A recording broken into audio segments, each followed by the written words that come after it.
OK, Alpesh Patel, the CEO of Profinium Partners, is here to go through the papers with us. Alpesh, very good morning to you. Thank you very much. Thanks for coming in. Let's start off with this story on the international New York Times. A health exam for big banks is a bid to allay investor fears. The reason we were interested in this is because we've been hearing all about the jitters in the markets. Yeah. It seems that there are a lot of jitters, not just in terms of trading, but just in the kind of financial sector full stop. Well, this isn't going to help, and it's not going to help because I can't help but feel that we've been let down. We as private investors, we as the general public, have been let down for this very simple reason. It's been about, what, 8 years since the start of the credit crisis, and we are still having to look under the bonnet of these banks. Why does the problem even still exist? They're going to have two choices. Either they're going to have a very low stress bar, low bar over which the banks can jump over and say, oh, you're all healthy.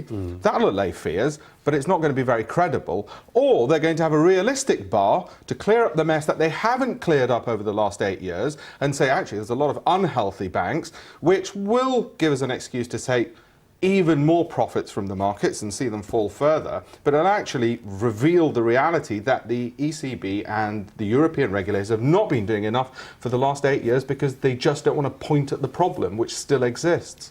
Because America had a similar sort of clear out of its banks back in 2009. Yeah. Do you think that's the sort of model the It's been said that that was a lot harsher, it was a lot more probing, and you can see that they've got well beyond, certainly with their stock market, certainly with their banks, they've got well beyond this problem of still having to probe the banks. Not for these problems, of course they're probing the banks for a whole load of other problems. The biggest issue is you look under banks and it's not just going to be bad debt, it's going to be fixing interest rates, fixing FX, it's a whole load of things.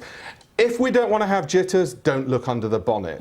Unfortunately, seems to be what we have to do. But we have been let down by regulators who just simply have not dealt with this over the last 8 years, which is why it still hangs about. So looking under the bonnet is kind of tough medicine that we need to take? But we should have done it a heck of a lot sooner, because now it's really going to, the medicine may well kill the patient anyway and bring down a few banks.